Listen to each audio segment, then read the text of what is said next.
about that? He in a whole nother atmosphere by himself. They secure as a movement. It's right now we just gonna show them Pure the miniseries, but we obviously got Pure the book, which is released. We got Pure the soundtrack. So shit. Pure team, what up? Duece King, what up? we got so much, man. We got the clothing line, which is a subsidy of Brand New Life Clothing. Brand new. Duece really wrote a masterpiece, man. When I first got some inserts, he read me some inserts from the book. I was floored. You know what I mean? I sat there and said, yo, we never chat. I actually called my wife and go, listen, come listen to this. Yo, read this. You know what I mean? I think he's a very talented writer, man, and his wordplay and his delivery is just different. What's doing about Duece now is that last time he got locked up, I think it clicked, like a light bulb clicked, and he realized, you know, this ain't what life is about. So he took that hustle, that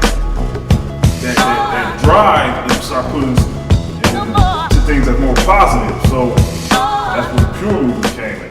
All right, we're talking to the people. We want to know, like, who is Duece King?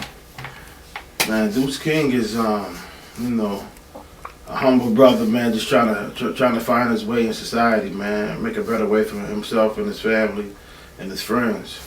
Okay. From being booked by the police to selling books to the police. Speaker Mr. Duece King here to talk about his new book and movie series, Pure, starring Fonz Carter, directed by A.K. Reed Films. The up-and-coming author from Buffalo is making a big impact as a new writer, and he joins us today. Ladies and gentlemen, Duece King. He's an author, producer, and motivational speaker from Buffalo, New York. Here to talk about his new book and movie series called Pure, the one and only Duece King. I want to tell y'all it's possible. Anything y'all want to do is possible. It's about the energy that we put into it. You know, like I said, I was the worst of the worst. So if God can bless me, I know He can bless each and every one of y'all. Now, what made you want to start writing? What made you get into writing? You know, I was in prison, you know what I mean? And I'm gonna tell you the whole story how everything came about. I wouldn't call home. And for like some months went by. I wouldn't call, I wouldn't write, because when I'm in that situation, that's where I'm at. That's what exists to me. Nothing else exists. You know what I'm saying? So during that time, the prison guy came to me and was like, yo, you need to call home because your wife is worried about you. They think you done did something to you. And I'm like, man, you know, I call home and I'm telling Shorty, man, go leave. You know what I'm saying? Go rock out, do what you go do. You know what I'm saying? Let me do my time. You know what I mean? Live your life. At this time, I don't know how much I'm gonna get. You know what I'm saying? They telling me all type of crazy numbers. You know what I mean? So that was my world at that time. So I laced up my boots and was handling it. And she was like, yo, you selfish. She said, you've been through so much. You need to think about writing a book. So at the time, I'm like, yo, I can't write no book. And she was like, yes, you can. You used to tell them stories in your music, and you could do the same thing, you know, with a book. Mm-hmm. So, you know, fast forward, I went back to my cell. And and I went back to my cell, and I never had wrote a day in my life, right? And I sat back, and I was just thinking. And I was like, damn, you know what I mean? I'm gonna write a book. So I asked my cellmate for some paper, and I'm about to actually read to you what I wrote at that time. You know what I'm saying? And this was my thoughts, what was going on around me. And I wrote, it said, damn, I don't believe this shit. These were the words that escaped my lips once I entered the freezing holding cell that I was all too familiar with. As far back as I can remember, my life has been a constant roller coaster ride. Round and round, up and down. When I'm down, it feels like my luck can't get any worse. And when I'm up, it feels like things could always be better. But who am I to complain? I'm just another black man from the streets of Buffalo, New York, making moves to stay ahead.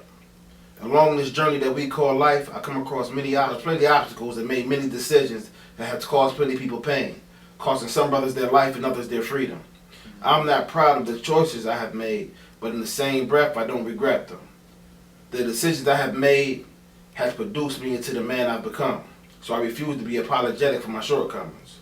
Sometimes the Most High allows us to go through adversity and suffer hardship so we can be the people that we're destined to be. As I sit here staring at the walls of silence, the demons of my past come back to life, haunting me night and day. I envision friends lying dead, stressed out on the pavement, eyes wide open, looking deep inside of my soul. I can still picture a courtroom while standing in front of a judge awaiting a verdict that will alter my life forever. It got so real to me where I would actually get so in depth in the writing, I wouldn't be in prison no more. Like I was actually back in the moments, or you know what I'm saying? If I'm writing about Florida, I'm in Florida.